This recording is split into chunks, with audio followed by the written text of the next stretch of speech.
आप सभी को मेरा नमस्कार है। आप सभी का हमारे चैनल लाइफ सक्सेस एकेडमी 1 पर बहुत बहुत स्वागत है। तो आज का हमारा प्रमुख टॉपिक जो है वो प्रमुख रचनाओं का विषय वर्णन करना है। और उससे पहले हम एक मोटिवेशन के साथ क्लास शुरू करना चाहेंगे कि अपने उद्देश्य को प्राप्त करना चाहते हैं तो लगन, कर्मठता और आत्मविश्वास पैदा कीजिए, तभी अपने उद्देश्य को प्राप्त कर सकेंगे। तो देर न करते हुए क्लास शुरू करते हैं। नंबर 1 देखते हैं कि तमस जो है वो भीष्म साहनी जी के द्वारा की रचना है, जिसमें कि सांप्रदायिक समस्या का वर्णन जो है देखने को मिलता है। इससे इन विषय वर्णन से संबंधित हर परीक्षा में 2 से 3 प्रश्न जो हैं अवश्य देखने को मिलते हैं। यह प्रश्न जो हैं ज़्यादातर जिनके बारे में पूछा गया है उन्हीं को इसमें शामिल किया गया है, इसलिए क्लास में अंत तक बने रहें। नंबर 2 देखते हैं कि रतिनाथ की चाची जो है वो नागार्जुन की रचना है, जिसमें जातीय भेदभाव का वर्णन जो है देखने को मिलता है। नागार्जुन का जन्म जो है 1911 ईस्वी में हुआ था और यह एक प्रगतिवादी कवि माने जाते हैं।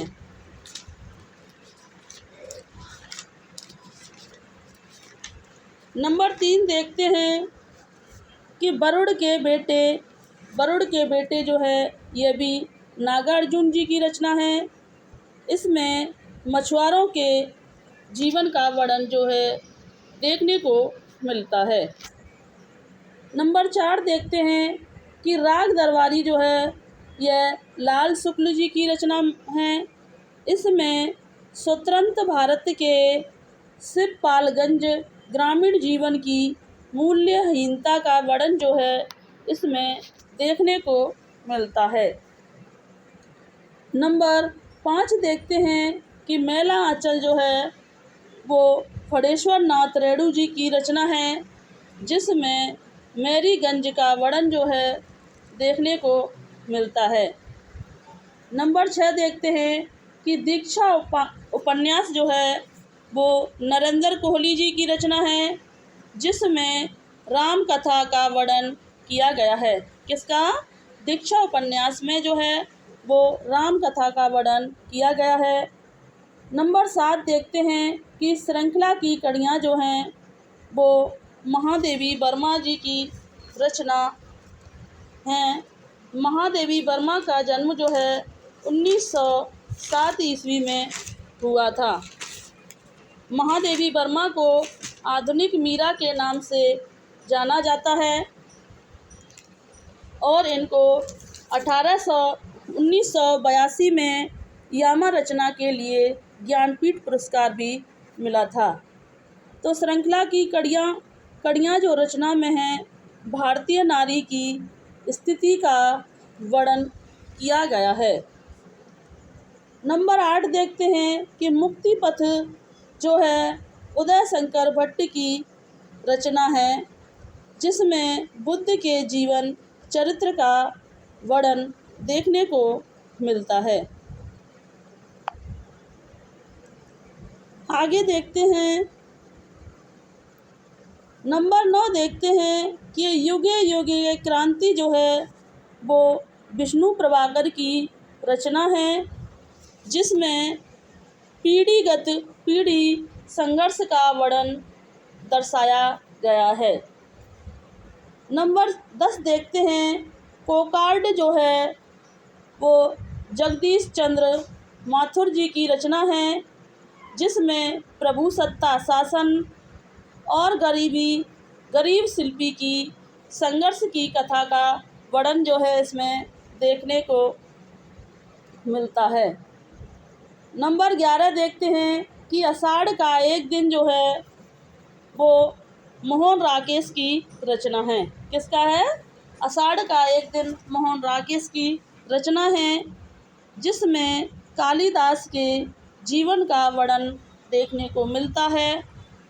आषाढ़ के एक दिन में किसकी है? मोहन राकेश की रचना है और इसमें कालिदास का जीवन वर्णन किया गया है।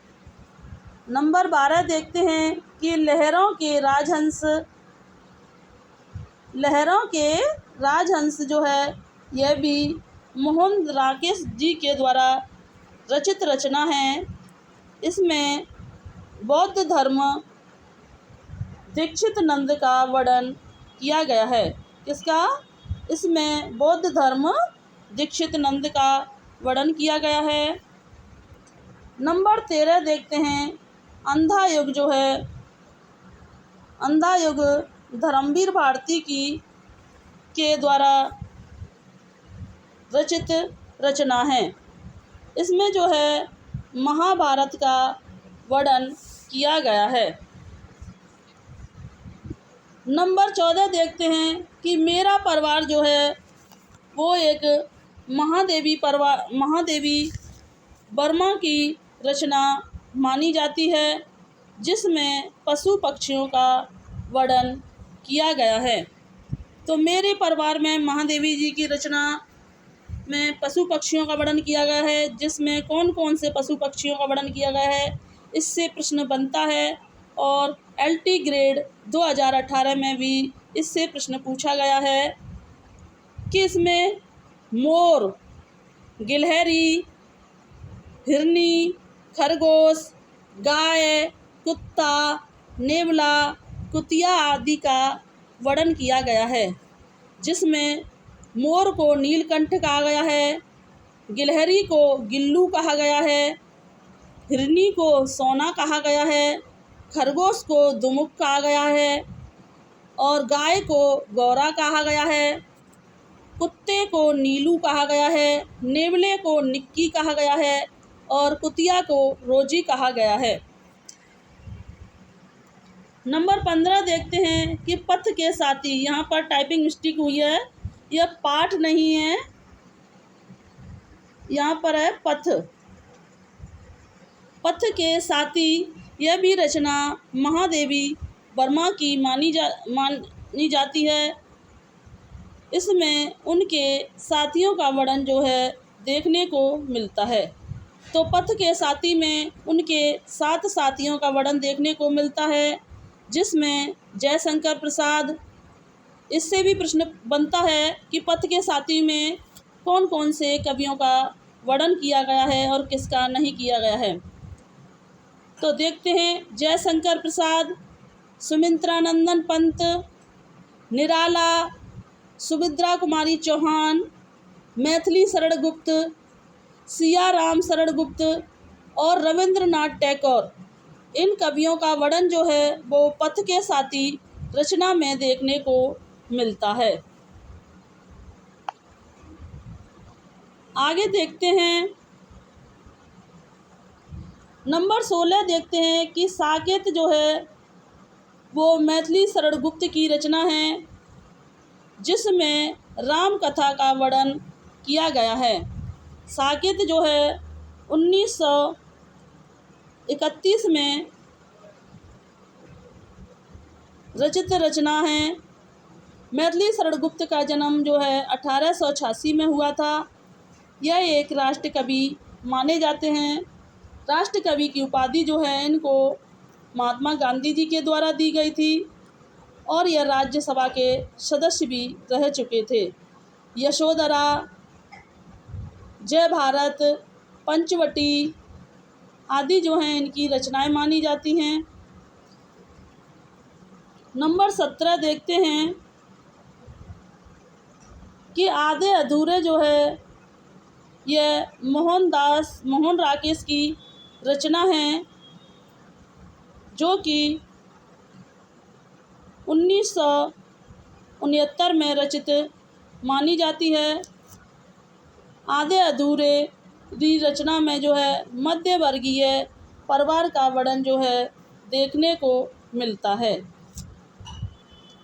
नंबर 18 देखते हैं, ध्रुव स्वामिनी जो है जयशंकर प्रसाद जी के द्वारा रचित रचना है, जिसमें पुनर्विवाह का वर्णन देखने को मिलता है। ध्रुव स्वामी जो है 1932, कहीं कहीं इसे 1933 भी दिखाया गया है, कहीं कहीं 1932 देखने को मिलता है। जयशंकर प्रसाद जो हैं एक छायावादी कवि माने जाते हैं। इनका जन्म 1889 ईस्वी में सुगनी साहू परिवार में माना जाता है। जयशंकर प्रसाद को ब्रह्मा के नाम से भी जाना जाता है। इन्हें कलाधर उपनाम के नाम से भी जाना जाता है। जयशंकर प्रसाद जी को छायावाद का प्रवर्तक जो है इलाज चंद्र जोशी जी के द्वारा माना गया है। नंबर 19 देखते हैं कि भारत भारती जो रचना है वो मैथिली शरण गुप्त के द्वारा रचित है। इसमें राष्ट्रीय भावना का वर्णन किया गया है। भारत भारती जो है 12 सर्गों में रचित रचना मानी जाती है। इसे अंग्रेज सरकार के द्वारा जब्त कर लिया गया था। नंबर 20 देखते हैं। झूठा सच जो है वो यशपाल की रचना है। झूठा सच, तमस, आधा गांव, इन सभी रचनाओं में भारत पाकिस्तान पर विभाजन पर वर्णन किया गया है। तो झूठा सच यशपाल की रचना है। इसमें भारत और पाकिस्तान के विभाजन का वर्णन किया गया है। तो कई कई रचनाएं ऐसी पूछी जाती हैं कि 3-4 रचनाएं दी जाती हैं जिसमें से ये पूछा जाता है कि किस में भारत पाकिस्तान का वर्णन नहीं किया गया है। नंबर 21 देखते हैं कि आधा गांव जो है वो राही मासूम रजा की रचना मानी जाती है। इसमें भी भारत पाकिस्तान विभाजन पर आधारित है। इसमें भी भारत पाकिस्तान का वर्णन देखने को मिलता है और आधा गांव राही मासूम रजा की रचना है।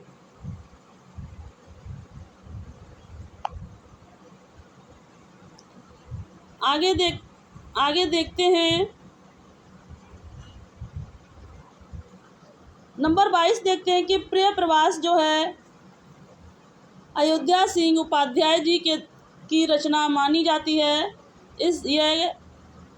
यह रचना जो है वो राम कथा पर आधारित मानी जाती है। प्रिय प्रवास जो है 1914 में रचित रचना है जो कि खड़ी बोली का प्रथम महाकाव्य माना जाता है। अयोध्या सिंह उपाध्याय का जन्म जो है वो 1865 ईस्वी में माना जाता है। नंबर 23 देखते हैं कि भूमिका जो है ये भूमिका नहीं है, यहाँ पर भूमिजा है। यह भूमिका नहीं है, यहाँ टाइपिंग मिस्टेक हुई है, यहाँ है भूमिजा।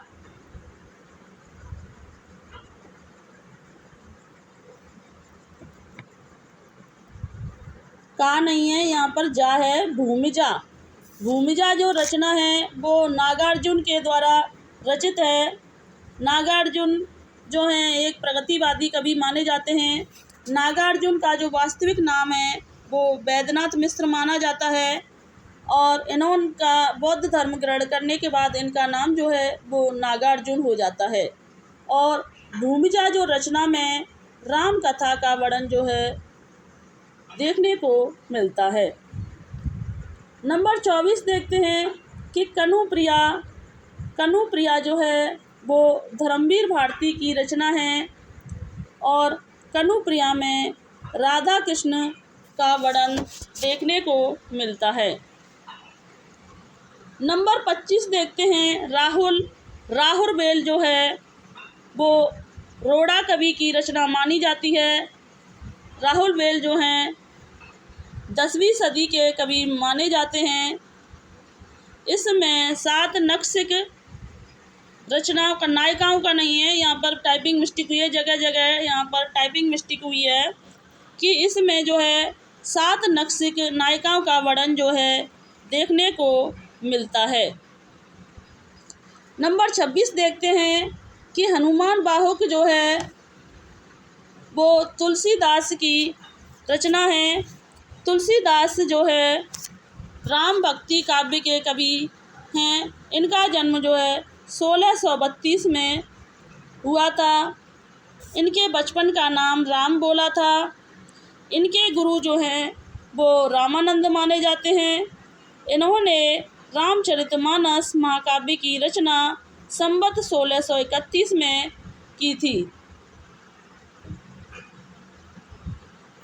और इनकी हनुमान बाहुक रचना में जो है अपनी शारीरिक पीड़ा निवारण हेतु वर्णन देखने को मिलता है। नंबर 27 देखते हैं कि नीलमा या नीलमा होना चाहिए, नीलमा नीलोफर जो है वो भीष्म साहनी की रचना है, जो कि एक प्रेम कहानी में उठने वाले सामाजिक अवरोधों की पृष्ठभूमि पर आधारित मानी जाती है। नंबर 28 देखते हैं कि आत्मजयी जो है वो एक कुंवर नारायण की रचना है। किसकी?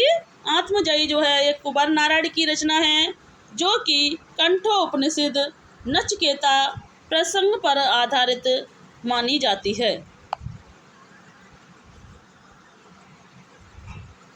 अगला प्रश्न देखते हैं कि सिंदूर की होली जो है वो लक्ष्मी नारायण लाल की रचना है और इसमें विधवा विवाह का वर्णन जो है देखने को मिलता है। नंबर 30 देखते हैं कि हल्दी घाटी जो है वो श्याम नारायण के द्वारा रचित रचना है। इसमें हल्दी घाटी युद्ध का वर्णन किया गया है। नंबर 31 देखते हैं, कवितावली जो है एक मुक्तक काव्य रचना मानी जाती है, जो कि तुलसीदास जी के द्वारा रचित है। इसमें तुलसीदास जी के जीवन वृत्तांत का वर्णन देखने को मिलता है। नंबर 32 देखते हैं, कुरुक्षेत्र जो है वो रामधारी सिंह दिनकर की रचना है। कुरुक्षेत्र में युद्ध एवं शांति की समस्या का वर्णन किया गया है। किसका? कुरुक्षेत्र रचना में युद्ध एवं शांति की समस्या का वर्णन किया गया है। नंबर 33 देखते हैं कि अंधेर नगरी जो है भारतेंदु हरिश्चंद्र की रचना है। इसमें भ्रष्ट शासन तंत्र का वर्णन किया गया है। अंधेर नगरी जो है वो 1881 में रचित मानी जाती है और इसे 5 अंकों में इसका वर्णन किया गया है। 5 नहीं है शायद, इसमें 6 अंक हैं शायद। आप बताएं कि कमेंट करके इसमें कितने अंक हैं, 5 या 6 अंक हैं इसमें। और भारतेंदु हरिश्चंद्र का जन्म जो है वो 1850 ईस्वी में माना जाता है और इनकी मृत्यु जो है वो 1885 ईस्वी में हुई थी। भारतेंदु हरिश्चंद्र को कलयुग का कन्हैया कहा जाता है। भारतेंदु हरिश्चंद्र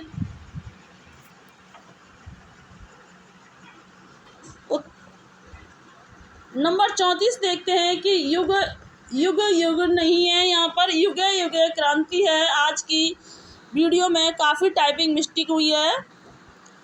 युगे युगे क्रांति जो है वो विष्णु प्रभाकर की रचना है। इसमें पीढ़ीगत संघर्ष का वर्णन किया गया है। नंबर 35 देखते हैं कि निस्सहाय हिंदू जो है वो राधा कृष्ण दास की रचना है। इसमें जो है हिंदू मुस्लिम परिवार का वर्णन किया गया है। निस्सहाय हिंदू जो है किसका? निस्सहाय हिंदू में जो है एक मुस्लिम परिवार का वर्णन किया गया है। तो आज की क्लास को हम यहीं समाप्त करते हैं और आज की क्लास में काफ़ी टाइपिंग मिस्टेक हुई है, इसके लिए अब सॉरी बोलना चाहेंगे हम। और अगर आपको यह क्लास अच्छी लगी हो तो इसे ज़्यादा से ज़्यादा लाइक करें, लाइक शेयर सब्सक्राइब करें।